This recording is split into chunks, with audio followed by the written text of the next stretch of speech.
कब है मौनी अमावस्या? 18 या 19 जनवरी। जानिए स्नान का सही समय और वो 5 काम जो आपको मालामाल बना देंगे। क्या आप जानते हैं कि साल में एक दिन ऐसा भी आता है जब बिना बोले स्नान करने से हजारों पाप मिट जाते हैं। हिंदू धर्म में अमावस्या तो हर महीने आती है, लेकिन माघ महीने की अमावस्या का महत्व सबसे खास होता है। इसे मौनी अमावस्या कहते हैं। शास्त्रों में कहा गया है कि इस दिन ऋषि मुनि का रूप धारण करके मौन रहने से और गंगा स्नान करने से अश्वमेध यज्ञ जितना फल मिलता है। लेकिन इस साल 2026 में लोगों के मन में तारीख को लेकर बहुत उलझन है। क्या मौनी अमावस्या 18 जनवरी को है या 19 जनवरी को? आज हम आपको सही तारीख बताएंगे। साथ ही जानेंगे कि इस दिन आपको कौन से उपाय करने चाहिए और किन गलतियों से बचना चाहिए। सबसे पहले दूर करते हैं तारीख का भ्रम। पंचांग के अनुसार माघ महीने की अमावस्या तिथि 17 जनवरी 2026 को सुबह 4:38 से शुरू हो जाएगी और यह तिथि अगले दिन यानी 18 जनवरी 2026 को सुबह 3:45 तक रहेगी। हिंदू धर्म में उदया तिथि यानी जिस दिन सूर्योदय के समय तिथि होती है उसी को माना जाता है। इसलिए मौनी अमावस्या 18 जनवरी 2026 रविवार को मनाई जाएगी। इस दिन रविवार होने की वजह से इसका महत्व और भी अधिक हो गया है, क्योंकि रविवार सूर्यदेव का दिन है। अब बात करते हैं कि इस दिन का नाम मौनी अमावस्या क्यों है और इसका क्या महत्व है। धार्मिक मान्यताओं के अनुसार इस दिन मनु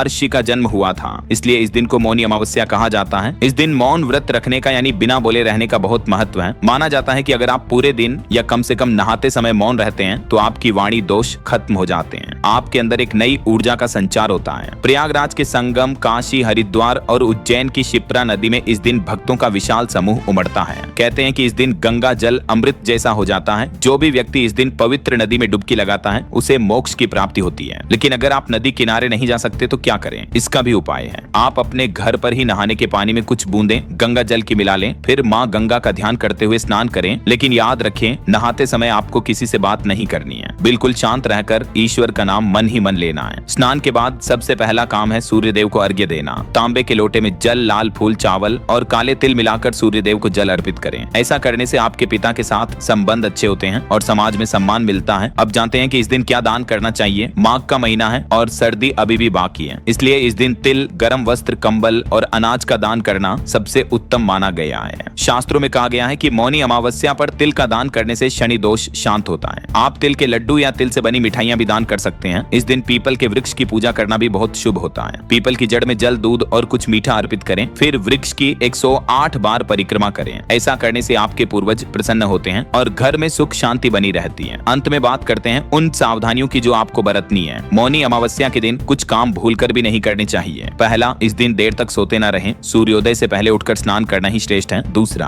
घर में किसी भी तरह का क्लेश या विवाद न करें। तीसरा, इस दिन मांस, मदिरा, लहसुन और प्याज का सेवन पूरी तरह वर्जित है। सात्विक भोजन ही करें। चौथा, किसी भी गरीब या असहाय व्यक्ति का अपमान न करें। अगर कोई भिक्षु आपके द्वार पर आए तो उसे खाली हाथ न लौटाएं। तो दोस्तों 18 जनवरी 2026 को तैयार हो जाइए इस महापर्व के लिए। मौन रहकर अपनी आत्मा को शुद्ध करें और दान करके पुण्य कमाएं। आपको ये जानकारी कैसी लगी? क्या आप भी इस बार मौनी अमावस्या पर गंगा स्नान करने जाएंगे? हमें कमेंट बॉक्स में जरूर बताएं। ऐसे ही धर्म और कर्म से जुड़ी सटीक जानकारी के लिए हमारे साथ बने रहिए। वीडियो को लाइक करें और चैनल को सब्सक्राइब जरूर करें। जय हिंद, जय भारत।